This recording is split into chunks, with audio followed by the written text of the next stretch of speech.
Arrest him. Marcus Trent's voice thundered, his finger jabbing at me as if I were a criminal caught red-handed. I stood frozen, my heart pounding, the lobby of my own Cascade Pinnacle Hotel in Portland, Oregon, a blur of shocked faces and flashing phones. Marcus, the 52-year-old manager, towered over the front desk, his gray eyes blazing with a mix of contempt and triumph. "He's a thief, trying to scam his way into a suite," he bellowed, his words slicing through the air, meant to shame me before the 20 guests watching. "I'm Jordan Hayes, 40, black CEO of Cascade Hospitality Group, but to Marcus, I was just a man in a navy sweatshirt and jeans who didn't belong.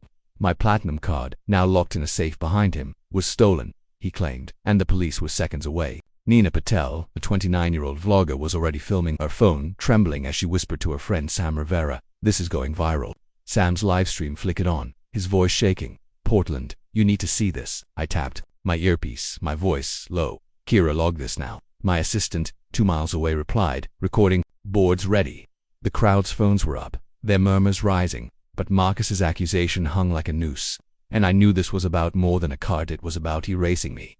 I'd walked in minutes earlier, expecting a quick check-in. For my executive penthouse, the lobby was busy, guests chatting, but Marcus's stare hit me first, cold and calculating.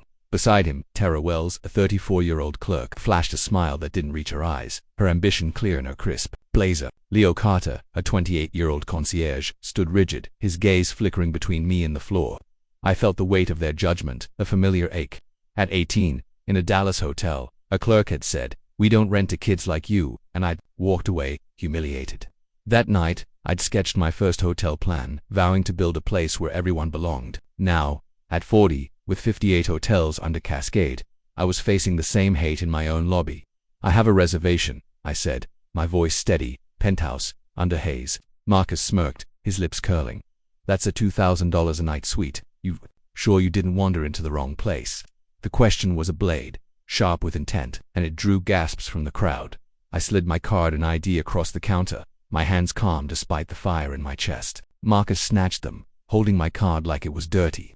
"This is suspicious," he said, loud enough for everyone to hear. Tara leaned in, her fingers on the intercom. "Security, possible fraud at the desk," she announced, her voice crisp. Over the speakers, Leo muttered, "People pull this stunt all the time, fake cards, fake names." My card vanished into the safe, its door slamming shut, and Marcus's eyes gleamed with control. "You're not getting this back until we verify," he said, "and I'm guessing it won't check out." My earpiece buzzed, Kira, my assistant, confirming she'd logged the incident. I stood 5 feet 10 inches tall, my sweatshirt loose, but my resolve was iron. This wasn't just about MIT, it was about every black man, every person of color who'd been labeled a threat for existing. Nina's phone was steady now, her Instagram post live, happening at Cascade Pinnacle. "This is racism." Sam's stream hit 1,500 viewers, his lens catching Marcus's sneer. "They're accusing him of theft," he narrated, his chat exploding. "This is disgusting." Elise Morgan, a 27-year-old concierge, spoke up from her podium. "His reservations valid. I saw it VIP tag." Marcus's head snapped toward her. "Shut it, Elise, or you're gone." His voice was a whip, but Elise's eyes met mine, a flicker of guilt and courage. I remembered a moment at 25 pitching my first hotel. 2 investors who'd said, "You don't look like a CEO." I'd won them over, but the doubt lingered, and now Marcus was banking on it. "Return my card," I said, my tone firm. Tara scoffed. "Or what? You're done here." Leo shifted, his silence heavy with conflict. The crowd was alive, phones everywhere. Nina's post had 50 shares, comments flooding in. "Boycott this hotel." Sam zoomed in on the safe, my card visible through the glass. "That's theft," he said, his stream's chat demanding justice. A guest, a woman with a briefcase, muttered, "This is wrong." He showed his ID. Another, a man with a toddler, started filming. Marcus leaned closer, his voice low but venomous. "You're a fraud, and you're wasting our time. Leave, or we'll make you." The words burned, but I didn't flinch. At 30, I'd checked into a Miami hotel, only to be asked for extra ID while others breezed through. I'd written Cascade's anti-bias policy that night, but here, it was being ignored. "You're making a mistake," I told Marcus, my heart pounding with anger and purpose. He laughed, harsh and loud. "No, you're the mistake. Your booking's cancelled. Get out." Marcus wasn't just a manager, he was a man unraveling. I'd later learn he'd been demoted years ago, passed over for a regional role he blamed on diversity quotas. His bitterness had festered, turning guests like me into targets. He'd buried complaints, especially from Black and Latino guests, calling them troublemakers. Now, his need for control was palpable, his every word a power play. Tara, eager to climb the ladder, followed his lead, her ambition blinding her to the cost. Leo, younger, wrestled with his silence, his dreams of a promotion clashing with his conscience. Their dynamics were a microcosm of the system I'd fought to change, and it fueled my resolve. The lobby buzzed with defiance. Elise stepped forward again, braver now. His name's in the system. Marcus, stop this, he snapped. You're fired, Elise. Go. But Elise didn't move. Her voice shook but held. I won't lie for you. Nina's post hit 100 comments, some calling for protests. Sam's stream surged to 2,500 viewers, capturing a guest rolling a heavy suitcase to block Tara's path. You're not touching him, the guest said. My earpiece buzzed. Kira saying Carla's prepping terminations. Carla, our legal chief, was 3 miles away, pulling records. A guest opened the hotel's Wi-Fi portal, starting a petition. Fire Marcus Trent for racism. It had 30 signatures in seconds. A spark of the 25 to 55-year-old activism I'd seen on X. Marcus's face reddened. Security. Now, he shouted, slamming the intercom. Tara moved closer, her hand grazing my arm as if to push me. The crowd gasped, and Nina's fingers shook as she uploaded another clip. They're grabbing him. Sam's stream hit 3,000 viewers, comments demanding justice. Elise stepped between us, her voice firm. You can't touch him. Marcus's voice boomed. He's a thief. Look at him. The word thief was a dagger, but it clarified everything. This was about my skin, my audacity to be here, to own this space. At 35, I'd faced a boardroom where a director said, "You're not our image." I'd bought his hotel a year later. Now, I was done proving myself. The drama escalated as Marcus's desperation peaked. You're all being played, he shouted, but his voice cracked. Tara's confidence wavered, her eyes darting to the crowd. Leo's silence broke. What if he's telling the truth? Marcus spun on him. Furious, you're out too. Nina's post hit 200 shares. Sam's stream 4,000 viewers. A guest, an older woman, spoke up. I'm ashamed to be here. Another started a chant. Let him stay. The petition hit 50 signatures. I felt their support, a wave of courage lifting me. I spoke, my voice clear. This hotel is mine. A hush fell. Leo whispered. He owns it, doesn't he? Gasps rippled. Marcus's face paled, but he doubled down. You're lying. I tapped my earpiece. Kira, connect Carla, terminate Marcus Trent, Tara Wells, Leo Carter. Now, Carla's voice came through, processing. Their access. Fobs buzzed red, locking them out. The lobby erupted not in chaos, but in a purposeful hum of justice. Nina's post hit 300 shares. Sam's stream 5,000 viewers. Elise's eyes glistened. I should have spoken sooner, she said. I nodded. You spoke, that's enough. I turned to the crowd, my heart full. This isn't just about Mitts, about every guest judged, dismissed, erased. The phones kept rolling, the truth spreading. 425 to 55-year-olds, this is their fight, the one they tweet. March 4, live through. 9 minutes ago, I was a thief. Now, I was the owner, ready to rebuild. But Marcus's final glare told me this wasn't over, and the weight of what came next settled heavy on my shoulders. The lobby of the Cascade Pinnacle Hotel in Portland buzzed with a new kind of energy. A pulse of reckoning that hadn't existed 9 minutes ago when Marcus Trent branded me a thief. I stood at the center, my navy sweatshirt slightly rumpled, my heart still racing from the confrontation, but my resolve was a steel rod in my spine. I'm Jordan Hayes, 40 Black CEO of Cascade Hospitality Group, and I'd just fired Marcus, Tara Wells, and Leo Carter. Their access fobs blinking red, their power stripped in front of 20 stunned guests.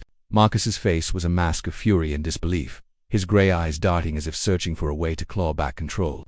Tara's ambition had crumbled into panic, her hands trembling as she clutched the desk.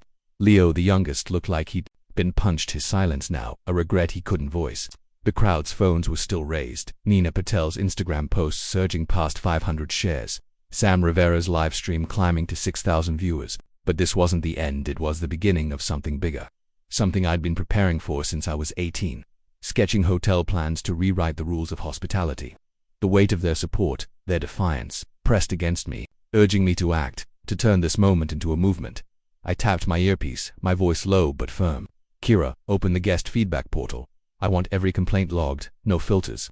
Kira, my assistant, 2 miles away, replied, portals. Live. Carla's pulling Marcus's records now. Carla, our legal chief, was digging into the hotel's history, and I knew what she'd find. Marcus hadn't acted alone. His accusation, calling me a fraud and locking my platinum card in the safe, wasn't a mistake. It was a pattern, one he'd honed over years. I'd learned in the last hour, through a leaked staff memo Elise Morgan slipped to Kira, that Marcus had instructed employees to flag non-elite profiles for extra scrutiny. The memo, dated 2020, was coded language for targeting Black, Latino, and Asian guests, a directive he'd enforced with quiet menace. His demotion from a regional role, which he blamed on diversity hires, had twisted him into a man who saw people like me as threats to his world. That memo was now in Carla's hands, and I felt a surge of anger not just for me, but for every guest he'd humiliated before I walked through those doors. Nina's phone panned across the lobby, her voice steady now. They tried to erase him, and now he's taking over. She narrated, her post captioned, "Justice at Cascade Pinnacle, #Portland Reckoning." Sam's stream captured the crowd's shift. Guests weren't just watching, they were acting. A woman with a briefcase, who'd signed the Wi-Fi petition, approached Elise. "Can we start a board for complaints?" she asked. Elise, her courage blooming after defying Marcus, nodded. "I'll set up a truth wallpaper, pens, right here." Within minutes, guests were pinning notes to a corkboard by the concierge desk, scribbling stories of ignored requests, rude dismissals, and biased check-ins. One read, "Last year, I was asked for 3 IDs because my name sounded foreign." Another, "Marcus told me no suites were available, then gave one to a white couple." The truth wall was a spark, a physical manifestation of the pain Marcus's reign had caused, and it hit me hard. At 25, I'd stood in a bank, my business plan in hand, only to hear, "You don't look like you can afford this." I'd turned that rejection into cascade, but these guest stories reminded me how many still carried that weight. Marcus wasn't done. He stepped forward, his 6'2" frame looming, his voice a low growl. "You think this stunt makes you a hero, Hayes? You ambushed us, set us up." His words were desperate, but his eyes burned with a vendetta. I recognized a man who'd rather burn the place down than admit defeat. I met his gaze, my voice calm but cutting.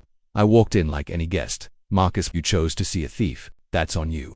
The crowd murmured, some nodding, others filming. Tara, her face pale, tried to salvage her role. "We were following protocol," she said, her voice shaking. "You didn't say who you were."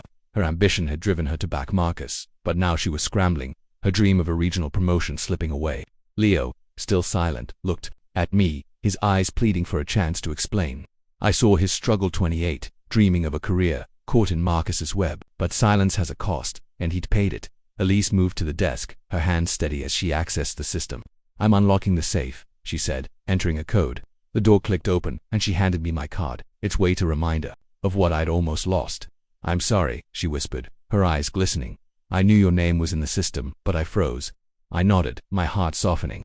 "You stood up, Elise. That's what matters." At 30, I'd faced a hotel clerk who'd lost my reservation, forcing me to wait hours while others checked in. I'd written Cascade's zero-tolerance policy that night, but Elise's courage showed me it wasn't enough. Policies needed people to enforce them. I turned to the crowd, my voice clear. "This hotel is mine, and it's yours too. No one gets turned away for who they are." The guests erupted, not in cheers but in a purposeful hum, their phones still rolling, their truth wall growing neat. Post hit 1,000 shares, comments flooding in. "This is what accountability looks like." Sam's stream climbed to 7,000 viewers, his lens catching a guest pinning a note to the truth wall. "Marcus called my accent unprofessional and refused my booking." The petition on the Wi-Fi portal had 100 signatures, demanding a full investigation. I tapped my earpiece. "Kira, project the petition on the lobby screen." A 10-foot display flickered on, showing the signatures and a live feed of the truth wall. Guests gasped, some adding more notes, others sharing the petition link on X. The 25 to 55-year-olds watching on their phones, in their homes, at their jobs knew this fight. They'd shared viral clips, marched for justice, faced their own battles with bias. This wasn't just my story, it was theirs, a call to tear down the walls of exclusion. Marcus's desperation boiled over. He lunged toward the desk, shouting, "You can't do this. I'll sue. I'll expose you." His voice cracked, revealing the man beneath the man who'd built his career on control, now watching it unravel. I'd learned from Carla that Marcus had buried 15 complaints in the last year alone, all from non-white guests, dismissing them as overreactions. His memo had been his shield, but now it was his undoing. "You're done, Marcus," I said, my voice steady. "Your words, your actions there on record." Tara stepped back, her hands covering her mouth, realizing her complicity. Leo finally spoke, his voice barely audible. "I didn't know it was this bad," he said, his eyes on the truth wall. "I just followed orders." I looked at him, my heart heavy. "Orders don't excuse silence, Leo." Elise took charge, her voice firm. "I'm suspending check-ins until we reset the system. Affected guests will cover your stay at our partner hotel, 3 miles away." The crowd nodded, some volunteering to help with luggage, others sharing the petition. Nina approached me, her phone lowered. "Can I keep posting?" she asked, her eyes fierce. "Only truth," I said, and she nodded, uploading another clip. "He's the CEO, and he's fighting for us." Sam's stream captured a guest, an older man saying, "I've stayed here for years. This changes everything." At 35, I'd bought a failing hotel from a man who'd said, "You'll never make it." I'd turned it into Cascade's flagship, But moments like this showed me how much work remained. A notification buzzed in my earpiece. Carla's voice was urgent. "Jordan, we found a 2019 email from Marcus to a regional director, Carl Whitaker. It instructs staff to prioritize elite guests and flag others." Whitaker covered for him. My jaw tightened. Carl, retired under a cloud of HR violations, had been Marcus's mentor, enabling his bias for years. The email was proof of a system, not just a man, and it hit me like a wave. I'd faced that system at 20, when a hotel manager verified my card for an hour while white guests checked in. I'd vowed to dismantle it, and now I had a chance. "Carla, send the email to the board," I said. "We're auditing every property, starting now." The crowd was no longer a crowd, they were a community. A guest started a group chat via the Wi-Fi portal, sharing clips and truth wall photos. Another proposed a cascade commitment pledge, asking the hotel to publish its reforms publicly. I felt their energy, their hope, and it lifted me. Marcus, Tara, and Leo stood behind the desk, their badges useless, their faces a mix of defiance and defeat. Marcus's glare was a promise he wasn't done fighting. "This isn't over, Hayes," he muttered, his voice low. I met his eyes, unafraid. "It's over for you," I said, but I knew the real fight was just beginning. The truth wall, the petition, the email, they were pieces of a puzzle, and I was ready to solve it. I turned to Elise. "Your interim manager, effective now. Lead this place the way it should have been led." Her eyes widened, but she nodded, her courage a beacon. At 38, I'd stood in a boardroom facing investors who doubted my vision. I'd won them over, but this moment with Elise, Nina, Sam, and the guests felt bigger. It was proof that change wasn't just policies. It was people choosing to stand, to speak, to act. The lobby screen glowed with the petition. Now at 150 signatures, Nina's post hit 2,000 shares, Sam's stream 8,000 viewers. The 25 to 55-year-olds watching saw what I saw, a chance to rewrite hospitality, to make every guest belong. But Marcus's final words echoed in my mind, a warning that this victory was only the first step, and the road ahead would test us all. The air in the Cascade Pinnacle Hotel lobby felt different now, charged with a fragile hope that clung to me like morning dew. I stood at the center, my navy sweatshirt a quiet contrast to the weight of what I'd just done, firing Marcus Trent, Tara Wells, and Leo Carter for their racist attempt to erase me. Jordan Hayes, a 40-year-old black man and CEO of Cascade Hospitality Group, the guests' phones, still raised, captured the moment my platinum card was returned from the safe, a symbol of my reclaimed dignity. Nina Patel's Instagram post had surged past 3,000 shares. Sam Rivera's live stream hitting 10,000 viewers, their voices amplifying a truth Marcus had tried to bury. Elise Morgan, now interim manager, stood at the desk, her hand steady as she reset the system, her courage a beacon. But Marcus's final glare, his muttered "this isn't over," lingered in my mind, a reminder that this victory was only the surface of a deeper rot. I'd uncovered his 2020 memo, instructing staff to flag non-elite profiles, code for targeting people like me, and a 2019 email tying him to Carl Whitaker, a retired director who'd shielded his bias. My heart ached for the guests whose complaints had been silenced, and I knew this lobby, this moment, was where reform had to take root. For the 25 to 55-year-olds watching, sharing, believing, this wasn't just my fight, it was theirs. A chance to rebuild what prejudice had broken. I tapped my earpiece, my voice firm despite the sorrow swelling in my chest. "Kira, schedule a Cascade listening session for tomorrow. Every guest, every staff member, gets a voice." Kira, my assistant, 2 miles away, replied, setting it up. "Invites going out now." The listening session was new, born from a flash of inspiration as I watched the truth wall, a corkboard covered with guests' handwritten stories of mistreatment grow by the minute. One note read, "Marcus ignored my disability request, said I didn't look disabled." Another, "Tara profiled my family, demanded extra ID for our kids." Each story was a wound, and I felt them as if they were my own. At 22, I'd stood in a Chicago hotel, my internship badge pinned to my shirt, only to be told, "This isn't your place." The shame had fueled my dream of Cascade, but seeing these notes, I realized how many others had carried that same pain, their voices buried under Marcus's reign. Elise approached me, her eyes bright with purpose. "I've suspended check-ins," she said, "and redirected guests to our partner hotel, 3 miles away, with free stays." Her initiative, unprompted, stirred pride in me. I'd promoted her on instinct, but her resolve proved I'd chosen right. "Good," I said. "Now, pull every complaint from the last 24 months. We're auditing everything." She nodded, returning to the desk, where guests were still pinning notes to the truth wall. Nina, her phone now a steady extension of her hand, filmed the board, her voice soft but fierce. "This is what happens when people speak up," she said. Her post captioned, "The truth wall at Cascade Pinnacle, #JusticeNow." Sam's stream panned to a guest, a woman in her 50s, who said, "I was overcharged last year, and Marcus dismissed my complaint." This feels like healing. The petition on the lobby screen, projected 10 feet wide, had 200 signatures, demanding a full investigation into Marcus's actions. The 25 to 55 crowd, from Portland to Philly, knew this energy, posting on X, organizing for change, refusing to let silence win. Marcus stood by the desk, his face a storm of defiance, his 6'2" frame rigid as if he could still command the room. He'd lost his badge, his access, his power, but his ego clung to him like a shadow. I'd learned more about him from Carla's dig. Marcus had buried 20 complaints in 2 years, all from non-white guests, labeling them disruptive in reports to Carl Whitaker. Carl, his mentor, had retired after HR flagged his old biases, but not before embedding Marcus as his enforcer. Marcus's 2019 email to Carl, which Kira sent to my phone, was chilling. We need to keep the brand's image clean. Prioritize elite guests. Flag the rest. The word elite was a dog whistle, and it explained why I'd been targeted the moment I walked in. My mind flashed to a moment at 28, when a hotel manager in Miami had verified my card for 45 minutes, smirking as I waited. I'd vowed to end that exclusion. But Marcus's email showed me how deeply the system had fought back. A guest, a man with a gray beard, approached me, his hand extended. "Thank you," he said, his voice thick. "My wife was turned away last spring, and Marcus called her complaint hysterical. We stopped coming here." I shook his hand, my throat tight.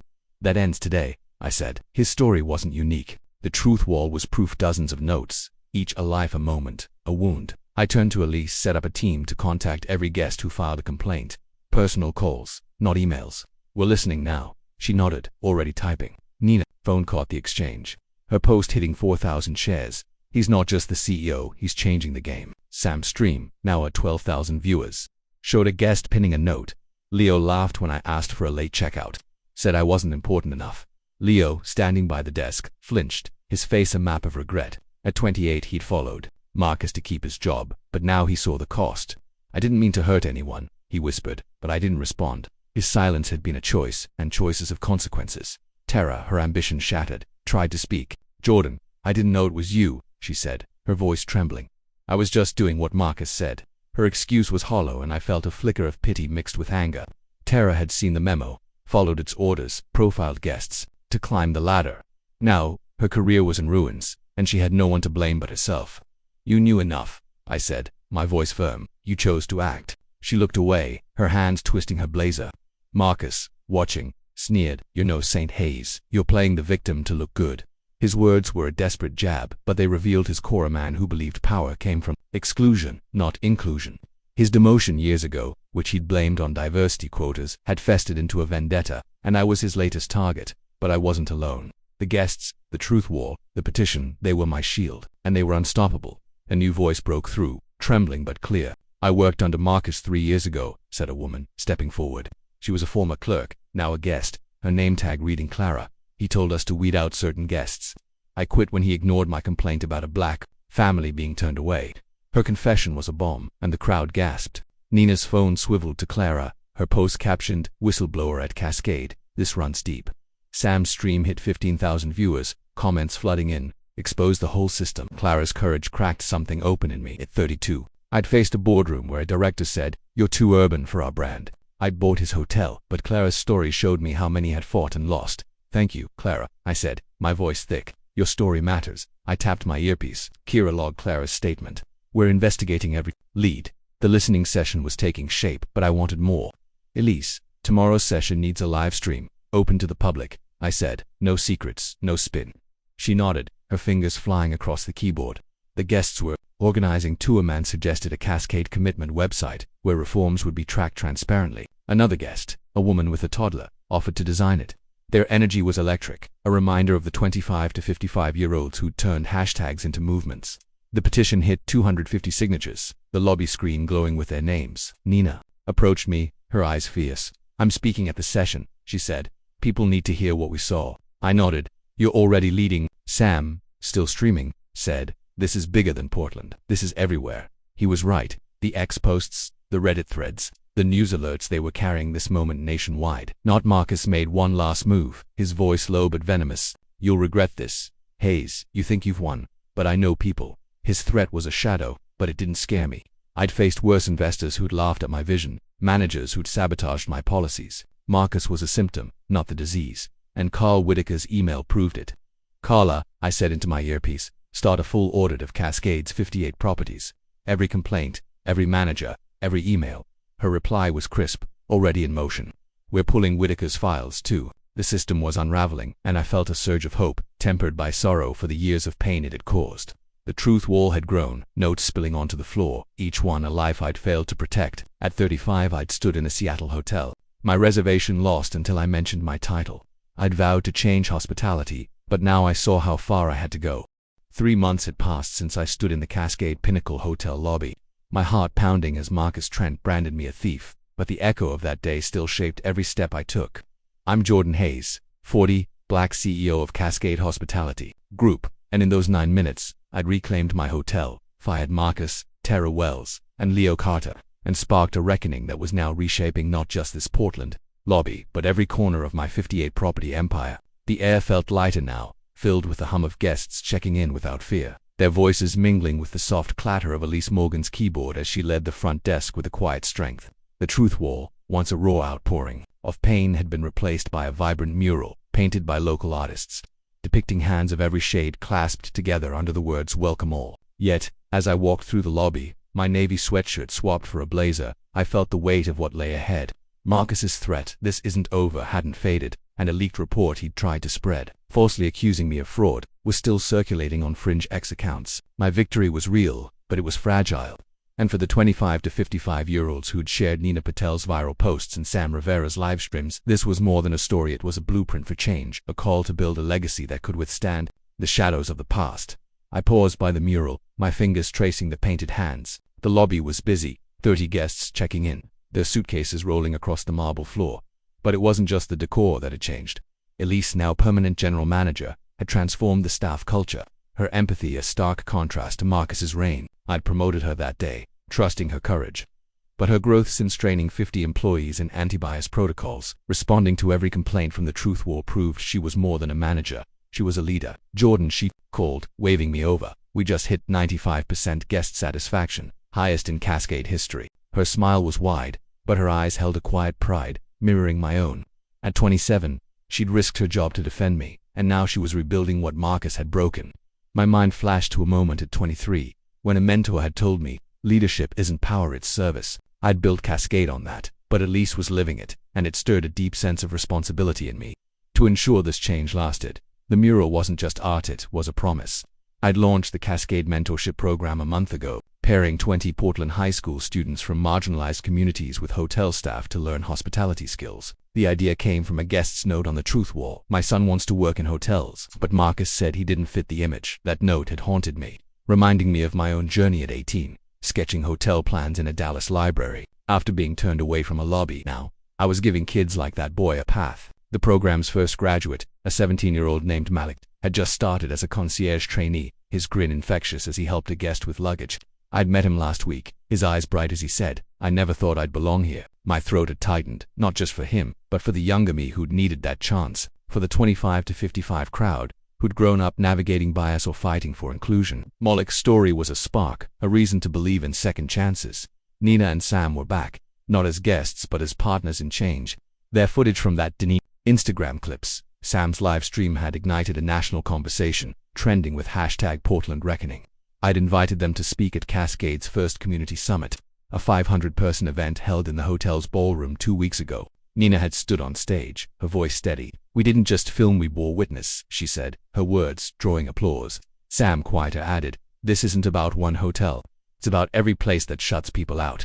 Their podcast, Truth in Hospitality, launched last month, featured Clara, the whistleblower who'd exposed Marcus's orders to weed out non-white guests. The episode had 10,000 downloads, and their ex-posts were still shared, resonating with an audience that craved accountability. I felt a surge of gratitude for them, their courage amplifying a truth I'd almost lost. At 30, I'd faced a hotel owner who'd said, "You're not our demographic." I'd bought his property, but Nina and Sam showed me that change needed voices, not just deeds. Marcus's shadow lingered, though Carla, our legal chief, had called me yesterday, her voice tense. "Jordan, we found a draft report Marcus sent to a blogger before he was fired. It claims you fabricated the incident for publicity." The report was riddled with lies, fake timestamps, doctored emails, but it had gained traction on obscure X accounts, fanned by Marcus's old allies. I'd learned more about his past, A 2018 performance review noted his resistance to diversity training, and a 2020 complaint accused him of demoting a black supervisor for attitude. Marcus hadn't just targeted guests, he'd built a system to exclude, protected by Carl Whitaker, whose 2019 email had endorsed his tactics. The blogger, a former colleague of Marcus, had refused to publish, but the threat was real. My heart sank, not for my reputation, but for the guests who'd trusted me to make this right. I tapped my earpiece, calling Carla file a defamation suit, I said, and released the audit findings publicly. Transparency was my weapon, and I wouldn't let Marcus's lies undo our progress. The audit was a revelation and a wound. We'd reviewed 24 months of complaints across Cascade's 58 properties, uncovering 35 buried reports, 80% from non-white guests. One described a black family denied a reservation in Seattle, another a Latino couple overcharged in Denver. I sat with those files late at night, my eyes burning, each story a failure I hadn't seen. At 35, I'd launched Cascade's equity policy, thinking it was enough, but the audit showed how managers like Marcus had sidestepped it. I'd announced the findings at the community summit, my voice steady but heavy. "We failed you," I said, "but we're fixing it." The audience, guests, staff, activists had stood, their applause a call to keep going. We'd compensated every affected guest, offering free stays and personal apologies. The 25 to 55-year-olds who'd shared #Black Lives Matter posts and demanded corporate reform saw this as a model, a reason to keep pushing. Elise had taken the audit to heart, launching a staff retraining program with an independent firm. Every employee, from concierges to executives, completed 20 hours of anti-bias education, with no exceptions. She'd also created a guest advisory board, inviting 10 former guests, including the man whose wife Marcus had dismissed, to review policies monthly. Their first meeting, held in the lobby, had been emotional. A woman shared how Marcus's rejection had made her daughter fear hotels. I'd listened, my heart aching, and vowed to make Cascade a place where that fear couldn't exist. The board's suggestions, anonymous feedback kiosks, multilingual signage were now in every property, and guest satisfaction had climbed 15% nationwide. Elise's leadership was proof that change wasn't just top-down, it was built by people, like her, who'd chosen to act when it mattered most. A new initiative. The Cascade Community Mural Project was my response to the Truth Wall's legacy. I'd partnered with Portland's Art Council to commission murals in all 58 hotels, each designed by local artists to reflect inclusion. The Pinnacles mural, unveiled last week, had drawn 200 guests, their phones capturing the vibrant hands and hopeful words. A girl, maybe 10, had tugged my sleeve during the ceremony. "Does this mean I can stay here?" she asked, her eyes wide. I'd knelt, my voice soft. "Always." Her mother, a single parent, later told me they'd been turned away by Marcus 2 years ago. That moment, small but seismic, reminded me of my grandmother's stories of segregated hotels in the 1960s. She'd inspired my dream at 16, and now I was living it. But the girl's question showed me how much trust we had to earn. Nina and Sam's podcast had sparked a broader impact. Their second episode featured Malik, the mentorship graduate, who shared how the program gave him purpose. "I thought hotels were for other people," he said, his voice cracking. The episode trended on X, with 15,000 downloads, and inspired a national hospitality chain to launch a similar program. I'd called Nina and Sam after, my voice thick. "You're changing the industry," I said. They'd laughed, but their eyes were serious. "You started it," Nina said. Their work, like the mural and the mentorship, was a thread in a new legacy, one that reached beyond Portland. The 25 to 55 crowd, who'd grown up with microaggressions or fought for equity, saw themselves in Malik and the mural, in the fight. Yet Marcus's leaked report was a thorn. Carla's team had traced it to a network of ex-employees loyal to Carl Whitaker, who'd quietly enabled Marcus's bias. The defamation suit was moving forward, but the lies stung, reminding me of a moment at 33, when a competitor spread rumors that I'd lucked into Cascade's success. I'd ignored it, but now I couldn't. I announced a press conference, set for next week, to share the audit and mural project, countering Marcus's narrative with truth. The guests deserved it, and so did I. Elise, preparing for the conference, suggested inviting the advisory board to speak. "Their stories will hit harder than any statement," she said. I agreed, feeling a swell of pride. At 38, I'd faced a boardroom doubting my expansion plans. I'd won, but this building with Elise, Nina, Sam, Malik was victory on a deeper level. 6 months after Marcus Trent tried to erase me from my own Cascade Pinnacle Hotel lobby in Portland, I stood on a stage in Washington, D.C., 2,700 miles away, facing 1,200 industry leaders, activists, and guests in a 6,000-square-foot ballroom. I'm Jordan Hayes, 40, Black CEO of Cascade Hospitality Group. And that day when I fired Marcus Terra Wells and Leo Carter for their racist accusations had sparked a fire that now burned across the nation. The Portland lobby, once a battleground of humiliation, was now a symbol of hope, its mural of clasped hands a testament to the change we'd fought for. Elise Morgan, now general manager, led with a quiet strength, while Nina Patel and Sam Rivera's viral footage had turned a moment of outrage into a national call for reform. But Marcus's shadow lingered. A third leaked email, accusing me of manipulating the incident, was gaining traction on fringe X accounts, fanned by his allies.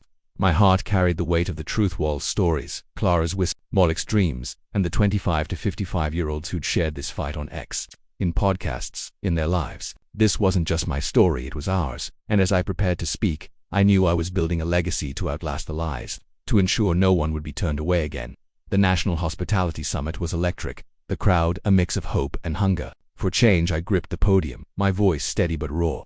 6 months ago, I walked into my own hotel and was called a thief because of my skin. I said, that wasn't just my pain, it was every guest who'd been judged, dismissed, erased. The room fell silent, then erupted, their applause echoing the 400 signatures on Portland's petition. Nina and Sam, seated up front, had grown their podcast, Truth in Hospitality, to 60,000 downloads, their latest episode featuring Clara, who'd exposed Marcus's orders to weed out non-white guests.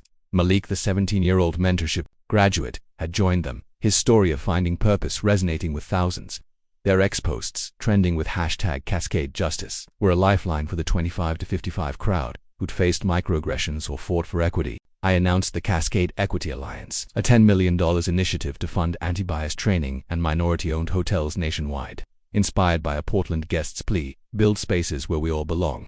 My heart swelled, thinking of my grandmother, turned away from hotels in the 1960s, her stories shaping my dream at 16. This was for her, for them, for us. Lise took the stage, her voice clear. We've rebuilt the pinnacle to listen, not judge, she said, detailing the guest advisory board's impact kiosks for anonymous feedback, 25 hours of staff retraining and 98% satisfaction rate. A board member, the woman whose wife Marcus had dismissed, spoke next. Elise called us personally, she said, her voice trembling. My daughter isn't afraid to stay here anymore. The crowd stood, their applause a wave that carried me back to 20. When a Dallas clerk lost my reservation because I didn't fit, I'd built Cascade to fix that. But Elise's work showed me how much I'd overlooked. Her journey, from a hesitant concierge to a transformative leader, mirrored the 25 to 55-year-olds who'd stepped up in their own lives. Whether by posting on X or challenging bias at work, her strength was a reminder that legacy isn't just built, lived, and she was living it every day. Marcus's third email, uncovered by Carla last week, was a desperate jab. It claimed I'd orchestrated the Portland incident to push a woke agenda. Sent to a network of ex-employees loyal to Carl Whitaker, Marcus's mentor, whose 2019 email had endorsed profiling.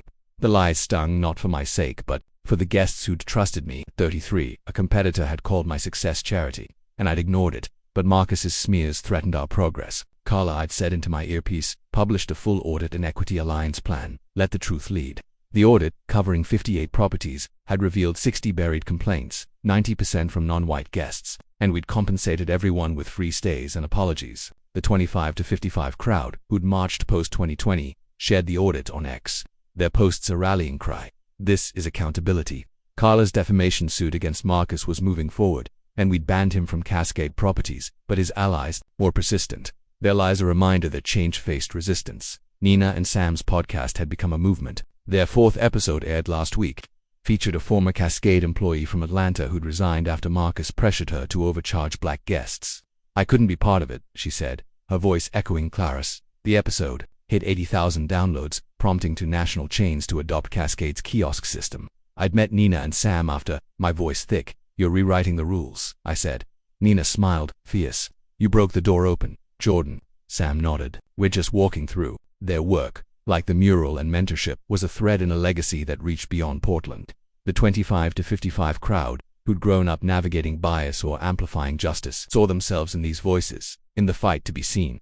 The Equity Alliance's first project, a Seattle training academy for 150 marginalized students, had launched last month, with Malik as its youth ambassador. He spoke at the summit, his 5'6" frame commanding the room. I was told I didn't belong, he said, but Cascade showed me I could lead. The crowd roared, and I felt tears prick my eyes, remembering my 18-year-old self, sketching in a Dallas library after a hotel rejection. The Alliance also funded a Chicago hotel owned by a black entrepreneur, inspired by the Portland incident. Her letter to me read, "Your fight gave me courage." My heart ached with pride, but also responsibility. Every victory was a promise to keep going. The 25 to 55 crowd, sharing X posts and podcast clips, saw this as their movement to a reason to believe in change. I'd launched a restorative justice forum, a monthly event in 10 cities, where guests and staff shared stories of bias and solutions. The first, in Portland, drew 1,000 attendees, including Elise, Nina, Sam, and Clara. A guest from the original incident spoke, her voice steady.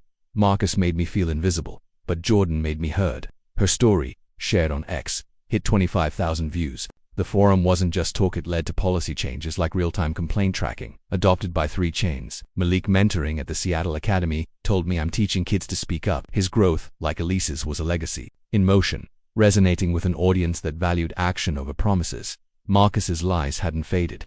Carla found a 4th email, sent to a fringe media outlet, claiming I'd bribed guests who filmed the incident. It flopped, but it revealed his obsession, a man who'd lost everything but clung to resentment. His 2018 review, calling him divisive, and his demotion, blamed on diversity policies, had fueled a vendetta that targeted me and countless guests. I felt anger, but also resolve. At 35, I'd bought a hotel from a man who'd said, "You'll never make it." Marcus was smaller, but his system was real, and dismantling it was my mission. The defamation suit was nearing trial, and we'd uncovered more of Carl Whitaker's network, exposing their bias. The 25 to 55 crowd, who'd faced their own doubters, cheered this fight, their X posts a chorus, "Keep going."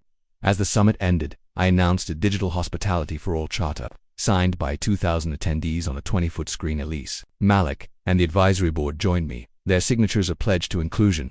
My heart was full, but my mind turned inward, reflecting on my journey. At 16, I'd listened to my grandmother's stories of segregation, vowing to build a better world. At 20, I'd faced rejection in Dallas, fueling my dream. At 33, I'd ignored smears to build Cascade. Now, at 40, I'd learned 3 lessons. First, silence enables bias. Clara and Elise taught me that speaking up, even late, changes everything. Second, systems outlast people. Marcus's emails showed me we must audit, expose, and rebuild. Third, legacy is collective. Nina, Sam, Malik, and the guests showed me that change needs every voice. These lessons weren't just mine. They were for anyone facing prejudice, from lobbies to boardrooms. I stepped off the stage, the crowd's applause a steady hum. Malik whispered, "We did this together." He was right. The Equity Alliance, the forums, the murals, they were ours. A legacy for the 25 to 55-year-olds who'd shared, marched, believed.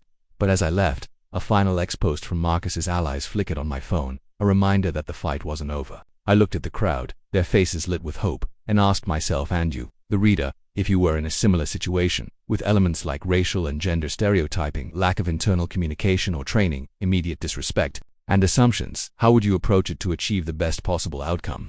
My answer was clear: speak truth, build systems, lift others. The path forward was ours to shape, and I was ready to lead it, with every voice beside me.